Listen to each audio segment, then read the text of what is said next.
अस्सलाम वालेकुम। कैसे हैं बच्चों, आप ठीक हैं? कैसे हैं, स्टडी कैसे चल रही है आप लोगों की? ठीक ठाक। तो आज हम जो टॉपिक पढ़ने जा रहे हैं वो है कपल।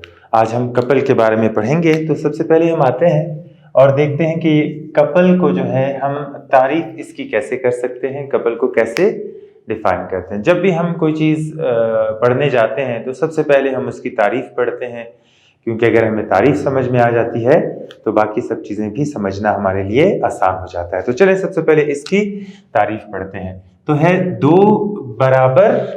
दो ऐसी फोर्सेस के जोड़े, दो ऐसी फोर्सेस के जोड़े जो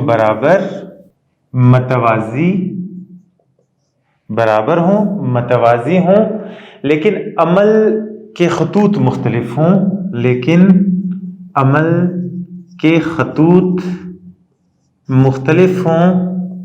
मुख्तलिफ हों, कपल कहलाते हैं।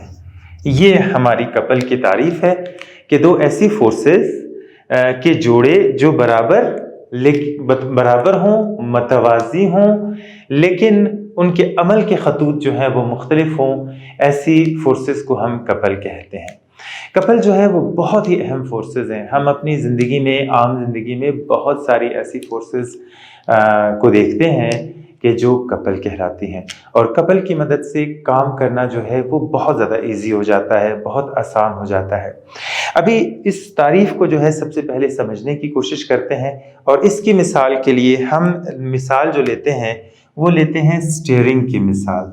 जो स्टीयरिंग, गाड़ी का जो स्टीयरिंग होता है, गाड़ी के स्टीयरिंग की हम यहाँ पर मिसाल लेते हैं। ये गाड़ी का स्टीयरिंग है जिसके ज़रिए हम गाड़ी को घुमाते हैं। गाड़ी के स्टीयरिंग की हम मिसाल ले लेते हैं। मोटरसाइकिल के हैंडल की मिसाल ले लेते हैं। ये दोनों एक ही किस्म की चीज़ें हैं। अभी यहाँ पर जब हम इसको घुमा रहे होते हैं तो एक फोर्स हम ऊपर की तरफ ऐसे लगाते हैं। ये देखें, ये अगर एरो का निशान समझें तो एक फोर्स ऊपर की तरफ लग रही है और दूसरी फोर्स नीचे की तरफ लगती है, और हम इसे आसानी के साथ जो है वो घुमा लेते हैं। अभी हम यहाँ पर देखते हैं कि एक फोर्स ऊपर लग रही है और यहाँ पर एक फोर्स नीचे लग रही है। एक फोर्स इस जगह पर लग रही है और दूसरी फोर्स जो है वो इस जगह पर लग रही है। अभी देखें, इस तारीफ के हवाले से इसको समझने की कोशिश करते हैं। दो बराबर फोर्सेस हैं, ये फोर्स और ये फोर्स दोनों बराबर हैं, कीमत में बराबर है, और दूसरी जो है ये मतवाजी है, दोनों एक दूसरे के पैरेलल चल रही हैं, मतवाजी हैं। और तीसरी बात यह है कि इनके खतूत जो है वो मुख्तलिफ है। पहली बात बराबर होंगी, दूसरी बात मतवाजी होंगी, और तीसरी बात जो है इनके अमल के खतूत जो है वो मुख्तलिफ होंगे। एक फोर्स जो है वो इस जगह पर अमल कर रही है, दूसरी फोर्स इस जगह पर अमल कर रही है, तो दोनों का जो फोर्स है जिस जगह पर ये अमल कर रही है वो दोनों मुख्तलिफ हैं, लेकिन ये दोनों फोर्सेस बराबर हैं। तो इन फोर्सेस की मदद से जो है वो काम करना ज़्यादा आसान हो जाता है। जैसे एक मैंने आपको स्टीयरिंग की मिसाल दी, इसके अलावा मोटरसाइकिल का जो हैंडल होता है उसकी मदद से हम आसानी के साथ चीज़ों को जो है वो खोल लेते हैं। जो गाड़ी का, जो मोटरसाइकिल को जो है हम आसानी से घुमा लेते हैं एक से दूसरी तरफ। फिर इसकी एक और जो मिसाल है वो है पाना। ये जो पाना जिसे हम कहते हैं व्हील पाना कहते हैं, इस व्हील पाना की मदद से भी हम जो गाड़ियों के टायर नट वगैरह खोलते हैं, जो टायर के नट खोलने के लिए ये इस्तेमाल किया जाता है। यहाँ पर क्या किया जाता है कि यहाँ पर फोर्स लग रही है, दोनों हाथों के जरिए फोर्स लगती है और इसको खोलना जो है, नट को खोलना आसान हो जाता है बनिस्बत एक आम पाने की मदद से। लेकिन जब व्हील पाने की मदद से चीज़ों को खोलते हैं तो हम देखते हैं कि चीज़ों को खोलना, इस नट को टाइट करना आसान हो जाता है। क्यों? क्योंकि हम दोनों हाथों के से फोर्स लगा रहे होते हैं। एक हाथ से हम नीचे दबा रहे होते हैं, दूसरे हाथ से हम ऊपर जो है दबा रहे होते हैं। दो फोर्सेस अमल करती हैं, एक यहाँ पर ऊपर से नीचे अमल कर रही होती है और एक ये नीचे से ऊपर अमल कर रही होती है। तो इस तरीके के साथ फोर्स को जो है लगाना आसान हो जाता है, फोर्स इजीली लगती है और नट वगैरह जो है वो इजीली खुल जाते हैं। फिर आपने देखा होगा कि जो नलका वगैरह है, घर का नलका, जो घर में नल वगैरह जब हम खोलते हैं तो इस नल को खोलने के लिए भी हम लगभग इसी तरह की फोर्स का इस्तेमाल करते हैं और इसको आसानी के साथ हम खोल लेते हैं, बंद कर लेते हैं। यहाँ पर भी कपल का जो है वो इस्तेमाल किया जाता है। तो अगर हम देखते हैं तो बहुत सारी जगहों पर हमें कपल देखने में मिलता है। अपनी आम जिंदगी में हम बहुत ज़्यादा इस कपल का इस्तेमाल करते हैं। तो इस कपल की मदद से फोर्स लगाना आसान होता है, चीज़ों को खोलना बहुत ज़्यादा आसान होता है। चलें देखते हैं, और जो हमने कपल पढ़ा है अभी, इस कपल को जो है वो एक मिसाल के ज़रिए समझने की कोशिश करते हैं। फर्ज कर लें ये हमारे पास एक जिस्म है, इस जिस्म के ऊपर जो है, इस जिस्म को यहाँ पर हमने पॉइंट O पर बांधा हुआ है, यानी पॉइंट O के गिर्द हमने इसको लटकाया हुआ है। ये पॉइंट इसका A है, ये पॉइंट इसका B है। अभी इसके ऊपर कपल अमल कर रहे हैं। जैसे फर्ज कर लें एक फोर्स इसका इस डायरेक्शन में अमल कर रही है और एक फोर्स जो है वो इसकी इस डायरेक्शन में ऊपर की तरफ अमल कर रही है। ये दो फोर्सेस जो है वो इसके ऊपर अमल कर रहे हैं। यहाँ पर जो टार्क अमल करेगा इस तरफ, ये टार्क यहाँ पे आप देखें, ये टार्क ऐसे है, ये जिस्म ऐसे हरकत कर रहा है, तो ये जो है इसके अंदर जो टॉर्क प्रोड्यूस होगा वो आप देख रहे हैं कि मुखालिफ घड़ी जिस तरीके से हरकत करती है ये उसके उलट हरकत कर रहा है। ये जिस्म ऊपर की तरफ हरकत करेगा, यहाँ जाएगा, और यहाँ पर आप देखते हैं कि ये भी घड़ी के मुखालिफ सिमत में हरकत कर रहा है। अभी हम क्या करते हैं कि इसको टॉर्क 1 कह देते हैं, इसको टॉर्क 2 कह देते हैं, और फिर जो है हम क्या कहते हैं कि इनको हम आगे जमा करते हैं। देखते हैं कि कुल टार्क मालूम करने के लिए, टोटल टार्क मालूम करने के लिए टार्क 1 जमा टार्क 2 को हम जमा कर लेते हैं। और यहाँ पर हम देखते हैं इनकी कीमतें कैसे निकालेंगे। देखें टॉर्क क्या था हमारे पास कि जितनी फोर्स अमल कर रही है, फर्ज कर लें यहाँ पर F है, यहाँ पर भी फोर्स F अमल कर रही है, तो F और जो इसका मोमेंट आर्म है वो है OA, इसका मोमेंट आर्म है। दूसरा है इसमें है FOB, यहाँ पर जो इसका मोमेंट आर्म है वो OB के बराबर है, इस वाली का जो है वो OA के बराबर है। यहाँ पर हम देखते हैं इन दोनों में से F जो है वो हम कॉमन ले लेते हैं, ये जो है F दोनों के अंदर मौजूद है, हम इसे मुश्तरक ले लेते हैं, F ले लेते हैं, यहाँ पर आ जाता है OA जमा OB। ये OA और OB जो है ये हमारे पास L के बराबर है, जो हमने पढ़ा था मोमेंट आर्म के बराबर है, तो हम इसकी कीमत यहाँ पर लिख लेते हैं और ये आ जाता है FL। तो इसलिए हम यहाँ पर कहते हैं कि जो टॉर्क यहाँ पर प्रोड्यूस हो रहा है, एक कपल, जैसे मैंने आपको मिसाल दी थी स्टीयरिंग की, इस स्टीयरिंग में एक फोर्स यहाँ पर अमल कर रही है, एक फोर्स यहाँ पर अमल कर रही है, टॉर्क प्रोड्यूस हो रहा है। एक टॉर्क और दूसरे टॉर्क पैदा होने की वजह से ये जो टोटल टॉर्क हमारे पास आता है वो FL के बराबर आ जाता है। दोनों टॉर्क जो है वो एक दूसरे के साथ जमा हो जाते हैं, जिसकी वजह से ये रोटेशन जो स्टीयरिंग में पैदा होती है कपल की वजह से वो बहुत आसानी के साथ पैदा हो जाती है, और इसकी वजह से जो है वो चीज़ों को मूव करना, चीज़ों के ऊपर फोर्स लगाना, उसे हरकत देना, मोड़ना, काटना बहुत आसान हो जाता है, क्योंकि जो टार्क दोनों फोर्सेस में पैदा हो रहा है, दोनों फोर्सेस में टार्क पैदा होने की वजह से वो दोनों टार्क एक दूसरे के अंदर जमा हो जाते हैं और टार्क की मजमूई कीमत जो है वो बढ़ जाती है, जिसकी वजह से चीज़ों को मोड़ना, काटना आसान हो जाता है। तो हम आगे बढ़ते हैं।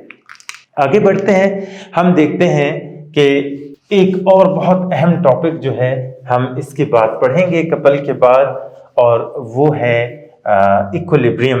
इक्विलिब्रियम या जिसे हम कहते हैं तवाज़ुन, इक्विलिब्रियम या तवाज़ुन, इक्विलिब्रियम, इक्विलिब्रियम या इसको उर्दू में कहते हैं तवाज़ुन। तवाज़ुन किसे कहते हैं, तवाज़ुन किसे कहा जाता है? सबसे पहले हम आते हैं इसकी तारीफ के लिए और तारीफ जानने की कोशिश करते हैं। तो तारीफ इसकी ये है कि अगर जिस्म साकिन हो या यूनिफॉर्म वेलोसिटी से हरकत कर रहा हो तो जिस्म इक्विलिब्रियम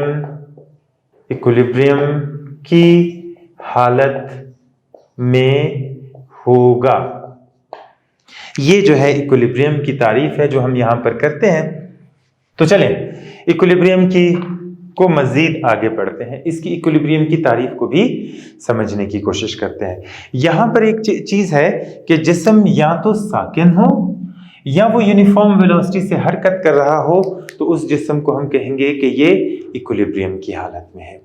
अगर जिस्म बिल्कुल एक पड़ा हुआ है, जैसे हम मिसाल ले लेते हैं किसी किताब की, जैसे किताब यहाँ पर पड़ी हुई है टेबल के ऊपर, तो इस किताब को हम देखते हैं कि ये किताब जो है बिल्कुल अपनी जगह पर है, इसके ऊपर कोई फोर्स जो है वो अमल नहीं कर रही है, ये किताब अपनी जगह पर पड़ी हुई है। एक बल्ब है, बल्ब जो है वो लटका हुआ है दीवार के साथ, तो यहाँ पर हम देखें कि बल्ब अपनी जगह हरकत नहीं कर रहा, एक ही जगह पर साकिन है, तो ये बल्ब जो है ये इक्विलिब्रियम की हालत में होगा। कुर्सी जमीन के ऊपर पड़ी हुई है, इक्विलिब्रियम की हालत में है। मेज पड़ा हुआ है, इक्विलिब्रियम की हालत में है। और इस तरीके के साथ जो भी चीजें जिनमें हरकत नहीं हो रही होती है, वो इक्विलिब्रियम की हालत में हम उसे कहते हैं कि वो इक्विलिब्रियम की हालत में है। अभी वेलोसिटी, अगर वो यूनिफॉर्म वेलोसिटी से हरकत कर रहा है तो वो जिस्म भी इक्विलिब्रियम की हालत में होगा। जैसे हम मिसाल लेते हैं ज़मीन की। ज़मीन जो है वो अपने मदार में सूरज के गिर्द गर्दिश कर रही है। सूरज के गिर्द जब ये गर्दिश कर रही है तो ये यूनिफॉर्म वेलोसिटी के साथ अमल कर रही है, यानी इसके ऊपर जितनी भी फोर्सेस अमल कर रही हैं उन सब का मजमुआ जो है वो ज़ीरो है, और वो यूनिफॉर्म वेलोसिटी के साथ जो है वो अपने मदार के ऊपर हरकत कर रही होती है। अगर जिस्म के ऊपर अमल करने वाली तमाम फोर्सेस जो है वो ज़ीरो हो जाएं, तो जिस्म के ऊपर जो है जिस्म खुद ब खुद अगर एक स्ट्रेट लाइन में हम इसे देखेंगे तो वो हरकत करना शुरू कर देगा। जैसे हमने फ्रिक्शन के केस में देखा था कि उसमें भी जब तमाम फोर्सेस जो हैं वो ज़ीरो हो जाती थी तो जिस्म जो था वो यूनिफॉर्म वेलोसिटी में हरकत करना शुरू कर देता है। तो कहने की बात यह है, समझने की बात यह है कि ज़रूरी नहीं कि जिस्म सुकून की हालत में पड़ा हो, रेस्ट की हालत में पड़ा हो, वही जिस्म जो है वो इक्विलिब्रियम की हालत में होता है। ऐसा है, लेकिन अगर जिस्म के ऊपर अमल करने वाली तमाम फोर्सेस जो ज़ीरो हो जाए तब भी जिस्म जो है वो इक्विलिब्रियम की हालत में होगा। अभी हम यहाँ पर इक्विलिब्रियम की दो शराइत पढ़ेंगे। इक्विलिब्रियम की दो शराइत हैं और तीन जो हैं वो इक्विलिब्रियम की हालतें हैं। अक्सर बच्चे जो हैं वो इसमें कंफ्यूज हो जाते हैं, और पेपर में जब उनसे पूछा जाता है कि इक्विलिब्रियम की हालतें लिखें तो वो कंडीशंस लिख देते हैं या वो जो है वो शराइत लिख देते हैं, और जब उनसे शराइत के बारे में पूछा जाए तो वो तीन इक्विलिब्रियम की हालतें लिख देते हैं। इसलिए जो है आपने इसको बिल्कुल भी इसमें कंफ्यूज नहीं होना है, बिल्कुल भी इसमें जो है आपने किसी भी किस्म की जो है वो आपके जहन में कंफ्यूजन नहीं होनी चाहिए। मैं दोबारा से आपको बता रहा हूँ, इक्विलिब्रियम की दो शराइत हैं, इक्विलिब्रियम की दो शराइत हैं, और वो शराइत जो हैं हम यहाँ पर पढ़ेंगे। इसकी दो शराइत हैं, शर्त नंबर 1 और शर्त नंबर 2 जो हैं ये दो शराइत हम इसकी पढ़ेंगे। जबकि इक्विलिब्रियम की जो हालतें हैं वो आने वाली क्लासेस में हम देखेंगे कि इक्विलिब्रियम की हालतें कौन सी हैं। तो सबसे पहले हम इक्विलिब्रियम की पहली शर्त को जो है वो देखते हैं। जिस्म इक्विलिब्रियम की पहली शर्त, इक्विलिब्रियम की पहली शर्त। तो चलें इक्विलिब्रियम की पहली शर्त की सबसे पहले हम बयान देखते हैं कि इस शर्त में कहता क्या है, क्या वजह है कि एक जिस्म इक्विलिब्रियम में होगा। सबसे पहले हम उसकी वर्डिंग देखते हैं, उसका बयान देखते हैं कि बयान में वो हमें क्या कहना चाहता है। कहता है कि जिस्म इक्विलिब्रियम की हालत में होगा, इक्विलिब्रियम की हालत में होगा अगर जिस्म पर अमल करने वाली तमाम फोर्सेस का मजमुआ सिफर हो। यह है इक्विलिब्रियम की शर्त। इक्विलिब्रियम की शर्त क्या है कि जिस्म इक्विलिब्रियम की हालत में होगा अगर जिस्म पर अमल करने वाली तमाम फोर्सेस का मजमुआ जो है वो सिफर के बराबर होगा। ये हमारे पास इक्विलिब्रियम की शर्त का बयान है। अभी हम देखेंगे कि हम इसे हिसाबी शक्ल में कैसे लिख सकते हैं, हिसाबी शक्ल में इसको कैसे बयान कर सकते हैं। हम इसको यूं लिखेंगे कि सिग्मा एफ एक्स बराबर है 0, सिग्मा एफ वाई बराबर है 0। सिग्मा मजमुए के लिए इस्तेमाल किया जाता है, तो इसका मतलब यह है कि एक्स एक्सिस के ऊपर जितनी भी फोर्सेस अमल कर रही हैं उनका मजमुआ अगर 0 होगा, तमाम फोर्सेस का मजमुआ 0 होगा, तो जिस्म इक्विलिब्रियम की हालत में होगा। अगर एफ वाई के ऊपर y एक्सिस के ऊपर अमल करने वाली तमाम फोर्सेस का मजमुआ अगर 0 होगा तो जिस्म जो है वो इक्विलिब्रियम की हालत में होगा। ये इसकी दो शराइत हैं। आइए अभी आगे चलते हैं और इस शर्त को समझने की कोशिश करते हैं कि इस शर्त का जो है वो मतलब क्या है। फर्ज कर लें एक जिस्म जो है वो हमारे पास एक हमवार सतह पर पड़ा हुआ है, ये हमवार सतह है और इसके ऊपर ये जिस्म पड़ा हुआ है, ये जिस्म यहाँ पर पड़ा हुआ है हमवार सतह के ऊपर। अभी इस जिस्म का जो है वो वजन होगा और उस वजन की वजह से ये नीचे जाने की कोशिश करेगा, लेकिन क्योंकि ये हमवार सतह के ऊपर पड़ा हुआ है, टेबल के ऊपर पड़ा हुआ है या किसी भी ऐसी चीज के ऊपर पड़ा हुआ है, तो इसके ऊपर एक रिएक्शन अमल करेगा जो ऊपर की सिमत में होगा और जिस्म को अपनी जगह से हरकत नहीं करने देगा। फर्ज कर लें इसके ऊपर, इस साइड के ऊपर एक फोर्स अमल कर रही है जो फर्ज कर लें 5 न्यूटन की है, और यहाँ पर इस तरफ से भी एक फोर्स इसके ऊपर अमल कर रही है और वो दोनों फोर्सेस जो हैं वो तकरीबन इतनी ही है। ये दोनों फोर्सेस हैं और ये फोर्सेस जो हैं यहाँ पर अमल कर रही हैं।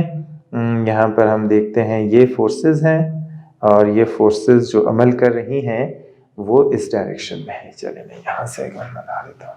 ये दो फोर्सेस हैं और ये फोर्स भी 5 न्यूटन की है, ये फोर्स भी 5 न्यूटन की है। दोनों फोर्सेस जो हैं वो 5 न्यूटन की है। तो इस जिस्म के ऊपर बुनियादी तौर पर 4 फोर्सेस अमल कर रही हैं और अगर हम एक्स एक्सिस और वाई एक्सिस के हवाले से देखें तो ये वाली जो एक्सिस है ये है जमा एक्स एक्सिस, ये है मनफी एक्स एक्सिस, ये है जमा वाई एक्सिस, ये है मनफी वाई एक्सिस। ये 4 एक्सिस हैं जो हमारे पास यहाँ पर मौजूद है। अभी ये वाला जिस्म जो है इसके ऊपर 4 फोर्सेस अमल कर रही हैं। ये रिएक्शन जो है ये जमा वाई एक्सिस की सिमत में है, ये वजन जो इसका एक्ट कर रहा है वो मनफी वाई एक्सिस में है। ये फोर्स जो इस तरफ से लग रही है ये जमा एक्स एक्सिस की सिमत में है, ये फोर्स जो यहाँ पर लग रही है ये मनफी एक्स एक्सिस की सिमत में है।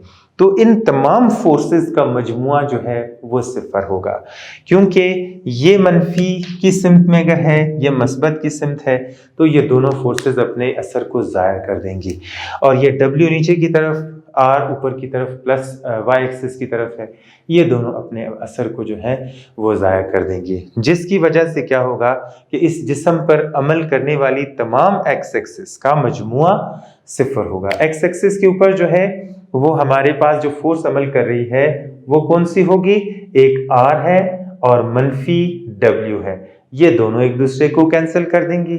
यहाँ पर हम देखें Y एक्सिस की तरफ, तो Y जो X एक्सिस की तरफ है ये R, Y एक्सिस में हम देखेंगे कि R मनफी W, क्योंकि जितना वजन है उतना ही इसके ऊपर की सिमत में फोर्स अमल करे, इन दोनों का मजमुआ कितना हो जाएगा, 0 हो जाएगा। यहाँ पर हम देखेंगे F X एक्सिस के ऊपर एक फोर्स जो है वो मस्बत 5 न्यूटन की है, दूसरी फोर्स मनफी 5 न्यूटन की है, इन दोनों का असर ज़ाया हो जाएगा, टोटल जो है इसका जो मजमुआ आएगा 0 आएगा। तो हम कहेंगे कि ये जिस्म जो यहाँ पर पड़ा हुआ है इसमें जितनी भी एक्स एक्सिस के ऊपर फोर्सेस अमल कर रही हैं उनका मजमुआ सिफर है, जितनी भी फोर्सेस एफ वाई एक्सिस के ऊपर अमल कर रही हैं उन तमाम का मजमुआ जो है 0 है, इसलिए ये जिस्म जो है वो इक्विलिब्रियम की हालत में है। ये इक्विलिब्रियम की जो है वो जो है पहली शर्त को सेटिस्फाई कर रहा है, यानी पूरी पहली शर्त पे पूरा उतर रहा है, तो ये जिस्म जो है ये जो है इक्विलिब्रियम की हालत में होगा। चलें बढ़ते हैं इसकी दूसरी शर्त की तरफ। पहली शर्त तो हमने देख ली, इक्विलिब्रियम की पहली शर्त है।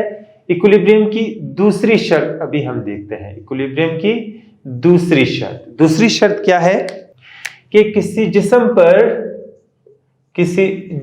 पर अमल करने वाले टॉर्क का मजमुआ सिफर हो तो जिस्म इक्विलिब्रियम की हालत में होगा। अब ये इसकी दूसरी शर्त है। दूसरी शर्त क्या है? दूसरी शर्त का जो बयान है वो हमने यहां पर पढ़ा कि किसी जिस्म पर अमल करने वाले टॉर्क का मजमुआ अगर 0 है तो वो जिस्म जो है वो इक्विलिब्रियम की हालत में होगा। अभी इसकी जो हिसाबी शक्ल में हम इसको लिखते हैं, सिग्मा टॉर्क बराबर है 0। ये इसकी हिसाबी शक्ल है। हिसाबी शक्ल में हम इसको यूं लिख सकते हैं। अभी आते हैं, आगे बढ़ते हैं और इसको समझने की कोशिश करते हैं कि ये इक्विलिब्रियम की दूसरी शर्त जो है असल में होती क्या है, किस तरीके के साथ ये अमल करती है। अच्छा, फर्ज कर लें कि हमारे पास ये एक हमने लकड़ी की एक जो है वो टुकड़ा है। इस लकड़ी के टुकड़े को हमने इस जगह पर जो है वो हमने इसको रखा हुआ है, बांधा हुआ है इस जगह पर। तो क्या होगा कि इस जगह पर ये आसानी के साथ जो है वो हरकत कर सकता है, इस तरीके के साथ आसानी के साथ हरकत कर रहा है। अभी हम देखें कि एक फोर्स इस डायरेक्शन में अमल कर रही है, दूसरी फोर्स इस डायरेक्शन में अमल कर रही है, एक कपल जो है वो इसके ऊपर अमल कर रहा है। तो हम देखते हैं कि ये जिस्म जो है ये क्या है, ये इक्विलिब्रियम की पहली शर्त को पूरा कर रहा है कि जितनी भी फोर्सेस वाई एक्सिस के ऊपर काम कर रही हैं, ये वाली जो फोर्स होगी ये जमा वाई एक्सिस के ऊपर अमल कर रही होगी, ये जो है मनफी वाई एक्सिस के ऊपर अमल कर रही होगी। लेकिन दोनों फोर्सेस 0 हैं, यानी जितनी कीमत इसकी होगी उतनी कीमत ही इसकी है। ये दोनों फोर्सेस एक दूसरे के बराबर हैं, लेकिन ये जिस्म जो है ये रेस्ट की हालत में नहीं है। ये जिस्म जो है ये रेस्ट की हालत में नहीं है, ये जिस्म इक्विलिब्रियम की हालत में नहीं है, ये हरकत कर रहा है। अगरचे दोनों फोर्सेस इसके ऊपर लग रही हैं, अगरचे दोनों फोर्सेस जो है वो बराबर हैं एक दूसरे के, अगरचे दोनों फोर्सेस अलग अलग मुकामात के ऊपर हरकत कर रही हैं, लेकिन फिर भी जो है ये जिस्म इक्विलिब्रियम की हालत में नहीं है। क्यों इक्विलिब्रियम की हालत में नहीं है? क्योंकि यहाँ पर जो टॉर्क प्रोड्यूस हो रहा है, आप देखें ये टॉर्क इस सिमत में जा रहा है और घड़ी के मुखालिफ सिमत में ये जा रहा है, ठीक है। और यहाँ पर अगर हम देखें तो ये वाला टॉर्क जो है वो भी इसकी सिमत जो है वो उसी तरीके की है, घड़ी के मुखालिफ सिमत में ये हरकत कर रहा है। तो ये दोनों टार्क जो पैदा होंगे, ये दोनों टार्क जो है वो एक ही सिमत में हैं, लिहाजा इनकी कीमत अगर मनफी लेंगे तो ये दोनों जो हैं वो तब भी इसकी कीमत कुछ ना कुछ आ जाएगी, और अगर इसको जमा ले लेते हैं तभी इसकी कीमत हमारे पास कुछ ना कुछ ज़रूर आएगी। अगर ये 25 है तो ये 25 और 25 जो है 50 हो जाएंगे। और इस तरीके की इस वजह से जो है ये जिस्म अगरचे इक्विलिब्रियम की पहली शर्त को पूरा कर रहा है, लेकिन ये इक्विलिब्रियम की हालत में नहीं है। इसी मिसाल को हम मज़ीद आगे लेते हैं और देखते हैं कि अगर एक फोर्स की सिमत को जो है हम तब्दील कर लेते हैं, यही जिस्म है यहाँ पर, वही जिस्म जो हमने अभी देखा था, ये जिस्म यहाँ पर है और ये देखें ये जिस्म है, उसी तरीके के साथ इसको यहाँ पर हमने कील के साथ ठोका हुआ है इस तरीके के साथ कि ये आसानी के साथ इसके गिर्द इस तरीके से हरकत कर सकता है। अभी क्या करते हैं, एक फोर्स यहाँ से लगाते हैं और दूसरी फोर्स जो है वो यहाँ से अगर हम लगाए, मुख्तलिफ मुकामात पर ये दोनों फोर्सेस अमल करें तो क्या होगा कि जब इसके ऊपर ऐसे फोर्स लगेगी तो ये जिस्म जो है ये इक्विलिब्रियम की हालत में आ जाएगा, इसमें कोई मोशन, कोई हरकत जो है वो पैदा नहीं होगी। अभी हम देखें इस केस में क्या हो रहा है कि यहाँ से ये जिस्म नीचे की जाने की कोशिश कर रहा है और यहाँ पर जो टॉर्क प्रोड्यूस हो रहा है वो कौन सा है, घड़ीवार है या क्लॉकवाइज है। घड़ीवार या क्लॉकवाइज जो है इसके अंदर ये टॉर्क प्रोड्यूस हो रहा है, यहाँ पर घड़ी की सिमत में क्लॉकवाइज पैदा हो रहा है। और यहाँ पर देखेंगे तो ये नीचे की तरफ जाना चाह रहा है ना, लेकिन नीचे की तरफ नहीं जा रहा। यहाँ पर जो टॉर्क प्रोड्यूस हो रहा है वो है एंटी क्लॉकवाइज। एंटी क्लॉकवाइज जो है वो इसके अंदर टॉर्क पैदा हो रहा है। ये टॉर्क जितना होगा, फर्ज कर ले अगर इस टॉर्क की कीमत जमा 15 आती है तो इसकी टॉर्क की कीमत जो है वो -15 आएगी। कर ले ये टॉर्क 1 है, ये टॉर्क 2 है। इन दोनों टॉर्क को जब हम जमा करेंगे तो टॉर्क का जो मजमुआ आ जाएगा हमारे पास 15 -15, ये दोनों 0 हो जाएंगे और टॉर्क जो टोटल आ जाएगा वो 5 न्यूटन मीटर इसकी कीमत आ रही है। तो हम यहाँ पर देखते हैं कि दोनों टॉर्क का जो मजमुआ हमारे पास आ रहा है, दोनों टॉर्क का मजमुआ 0 आ रहा है, इसलिए ये जिस्म जो है वो रेस्ट की हालत में होगा, इक्विलिब्रियम की हालत में होगा। तो हम कह सकते हैं कि ये जिस्म जो है वो इक्विलिब्रियम की हालत में है। थोड़ा सा हम आगे बढ़ते हैं और एक और मिसाल जो है वो देखते हैं जो बुक में भी दी गई है, और हम जो है इसको और अच्छे तरीके के साथ समझ लेंगे कि ये असल में है क्या। तो यहाँ पर जो टॉर्क है उसका मजमुआ हम इसकी लिख लेते हैं, ये 0 है, ये मिट गया था। अभी हम यहाँ पर देखते हैं कि एक जो है जो मिसाल आपकी बुक में दी गई है, हम उस बुक वाली मिसाल को ही देख लेते हैं कि ये जो है पाँव बनाया गया है, किसी की टांग टूटी हुई है यहाँ पर, और उसका जो है यहाँ पर पाँव यहाँ पर बनाया गया है, यहाँ पर इसको बांधा गया है यहाँ पर, फिर इसको पुली के ज़रिए जो है वो यहाँ पर लाया गया है, फिर यहाँ पर और फिर यहाँ पर, और फिर जो है क्या किया गया है कि इसको यहाँ पर एक वज़न जो है वो लटकाया गया है, वेट जो है वो लटकाया गया है। ये एक शक्ल यहाँ पर बताई गई है। अभी इसको हम समझने की कोशिश करेंगे और देखेंगे कि ये है क्या और इसमें किस तरीके के साथ तमाम टॉर्क का जो मजमुआ है वो 0 आ रहा है हमारे पास, उसको हम यहाँ पर आकर देखेंगे। अभी इस टांग का जो है वो वजन है और इस वजन की वजह से ये नीचे की तरफ जा रहा है, ठीक है, और यहाँ पर W है और इस W की वजह से जो है ये नीचे की तरफ हरकत करने की कोशिश करता है। अभी यहाँ पर जो टॉर्क प्रोड्यूस हो रहा है, ये जो टॉर्क प्रोड्यूस हो रहा है, इस टॉर्क की जो सिमत है वो ये नीचे की तरफ जा रहा है, ये इस तरीके के साथ इसमें टॉर्क प्रोड्यूस हो रहा है एंटी क्लॉकवाइज। इसमें जो टॉर्क पैदा हो रहा है वो है एंटी क्लॉकवाइज, और यहाँ पर जो टॉर्क प्रोड्यूस हो रहा है, अगर हम इस टॉर्क को देखें ये एंटी क्लॉकवाइज है और यहाँ पर जो टॉर्क प्रोड्यूस हो रहा है वो क्लॉकवाइज टॉर्क है। ये जो टॉर्क है ये है क्लॉकवाइज टॉर्क।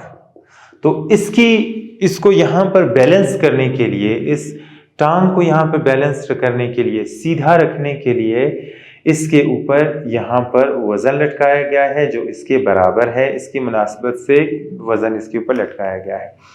अभी यहाँ पर जो टॉर्क पैदा हो रहा है वो एंटी क्लॉकवाइज है, यहाँ पर जो टॉर्क पैदा हो रहा है वो जो है वो ये एंटी क्लॉकवाइज टॉर्क है, और यहाँ पर जो टॉर्क पैदा हो रहा है वो क्लॉकवाइज टॉर्क है। ये अपने वजन की वजह से नीचे जाने की कोशिश करता है यहाँ पर, और यहाँ पर जो टॉर्क पैदा हो रहा है, या इसको ज़रा दोबारा देख लेते हैं, सही से बना लेते हैं, और यहाँ से जो टॉर्क पैदा होगा वो क्लॉकवाइज टॉर्क होगा।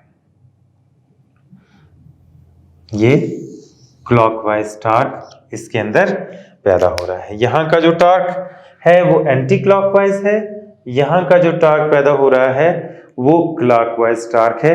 ये दोनों की कीमतें जो हैं वो एक दूसरे के बराबर है, लेकिन क्योंकि इनकी सिमत मुख्तलिफ है इसलिए जो है हम इसको क्या कहेंगे कि दोनों टार्क का जो मजमुआ होगा वो 0 के बराबर होगा। एंटी क्लॉकवाइज को हम हमेशा मस्बत लेते हैं, क्लॉकवाइज को जो है हम मनफी इसकी कीमत लेते हैं। तो टार्क, इस टार्क को अगर हम कह लेते हैं कि ये टार्क जो है 1 है और यहाँ पर जो टार्क प्रोड्यूस हो रहा है ये 2 है, तो टार्क का मजमुआ जो हमारे पास होगा वो होगा टॉर्क 1 जमा टॉर्क 2। टॉर्क 1 बराबर है टॉर्क 1 की कीमत हमारे पास फर्ज कर लें जितनी भी है, इसकी कीमत XYZ हम कर लेते हैं, इसकी कीमत फर्ज कर लें XYZ आ जाती है। तो जमा मनफी XYZ, इसकी कीमत भी XYZ होगी। तो ये दोनों XYZ जो है वो एक दूसरे के साथ कट जाएंगे, जो हमारे पास कीमत आएगी वो 0 न्यूटन मीटर होगी, जिसकी वजह से हम कह सकते हैं कि यहाँ पर जो टार्क प्रोड्यूस हो रहा है उस टार्क की जो कीमत है वो 0 है। तो अगर जिस्म के ऊपर तमाम टार्क का मजमुआ 0 है तो वो जिस्म जो है वो इक्विलिब्रियम की दूसरी शर्त को जो है वो पूरा करता है और वो जिस्म जो है वो इक्विलिब्रियम की हालत में होगा। जैसे मैंने पहले बताया कि बहुत सारे बच्चे जो हैं वो क्या होता है कंफ्यूज हो जाते हैं और जब उनसे इक्विलिब्रियम की शराइत पूछी जाती हैं तो वो इक्विलिब्रियम की हालतें बता देते हैं और जब उनको इसकी हालतें पूछी जाती हैं तो वो उसकी शराइत बता देते हैं। तो बहुत ही क्लियर कट सी बात है कि अगर आपसे पूछा जाए कि इक्विलिब्रियम की पहली शर्त बयान करें तो आपने ये वाली शर्त बयान करनी है। अगर आपसे पूछा जाए कि इक्विलिब्रियम की दूसरी शर्त बयान करें तो आपने ये पूछना है। या अगर आपसे पूछा जाए कि इक्विलिब्रियम की शराइत कितनी है उसकी वजाहत करें तो उसी के हिसाब से जो है वो आपने इसकी वजाहत जो है वो करनी है। थोड़ा सा इसको दोबारा से रिवाइज कर लेते हैं। हमने पढ़ा था कि इक्विलिब्रियम या तवाजुन कहते किसको हैं, तो अगर जिस्म साकिन हो या यूनिफॉर्म वेलोसिटी से हरकत कर रहा हो तो उस जिस्म को हम कहेंगे कि वो जिस्म जो है वो इक्विलिब्रियम की हालत में है। दूसरा हमने यहाँ पर देखा था वेलोसिटी कि अगर जिस्म जो है वो यूनिफॉर्म वेलोसिटी से हरकत कर रहा है तब भी जिस्म जो है उसको इक्विलिब्रियम में ही कहा जाएगा, क्योंकि उसके ऊपर अमल करने वाली तमाम फोर्सेस जो हैं उनका मजमुआ 0 के बराबर है।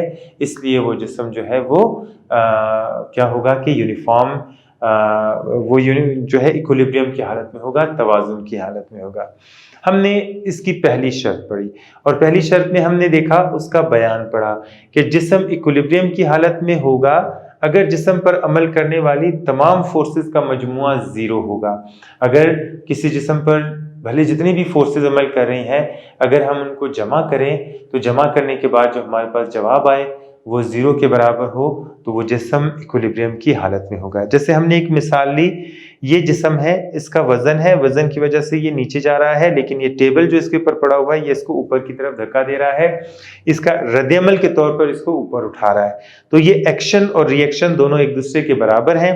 फिर एक फोर्स -5 न्यूटन की इस तरफ अमल कर रही है, दूसरी 5 न्यूटन की फोर्स दूसरी तरफ अमल कर रही है जो इसके असर को ज़ाया कर रही है। तो हम यहाँ पर देखते हैं कि इसके ऊपर 4 फोर्सेस अमल कर रही हैं और इन चारों फोर्सेस का जो मजमुआ है वो 0 के बराबर है, जो इक्विलिब्रियम की पहली शर्त को पूरा कर रहे हैं। इसलिए ये जिस्म जो है ये इक्विलिब्रियम की हालत में है।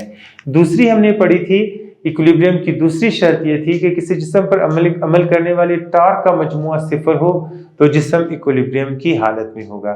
जैसे हमने ये मिसाल दी कि एक टूटी हुई टांग है, उसको जोड़ने के लिए इसको बांधा गया है और इसके साथ जो है वो एक वजन लटकाया गया है और इसको बराबर रखने की कोशिश की गई है। जैसे यहाँ से इस टांग से को बांधकर एक रस्सी ली गई है, उसे इन मुख्तलिफ पुलियों से गुजार कर और फिर बाद में जो है इसके ऊपर यहाँ पर वजन लटकाया गया है। अभी यहाँ पर हम देखते हैं कि इसमें 2 किस्म के टॉर्क प्रोड्यूस हो रहे हैं। एक टॉर्क जो है हम देखते हैं यहाँ पर ये अपने जिस्म है, ये अपने वजन की वजह से जो है नीचे जाने की कोशिश करता है और इसमें जो है वो एंटी क्लॉकवाइज टॉर्क जो है वो पैदा हो रहा है, यानी इसकी जो सिमत है वो प्लस है और ये एंटी क्लॉकवाइज तरीके के साथ ये घूम रहा है।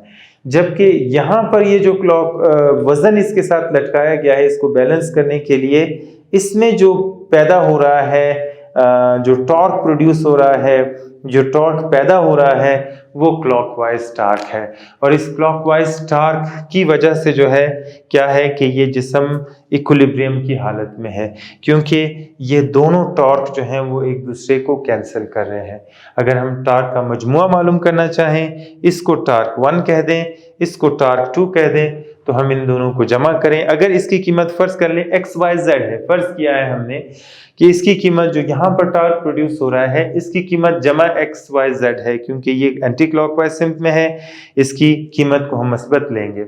और यहाँ पर जो टार्क पैदा हो रहा है वो मनफी XYZ होगा, क्योंकि दोनों की कीमत, दोनों की जो अददी कीमत होगी वो दोनों बराबर होंगे। तो हम देखते हैं कि ये दोनों टार्क जो हैं वो एक दूसरे को कैंसिल कर रहे हैं, इनकी अददी कीमत जो है वो दोनों एक दूसरे के बराबर हैं, लेकिन ये जो है सिम्त में मुखालिफ हैं, जिसकी वजह से ये दोनों एक दूसरे के साथ कट हो जाते हैं और इसका जो टोटल मजमुआ आ रहा है वो 0 के बराबर आ रहा है। तो इसलिए हम कहते हैं कि ये टार्क जो है वो 0 है। ये जिस्म जो है वो इक्विलिब्रियम की हालत में है। उम्मीद है आपको ये समझ में आया होगा। अगली वीडियो तक के लिए अल्लाह हाफ़िज़।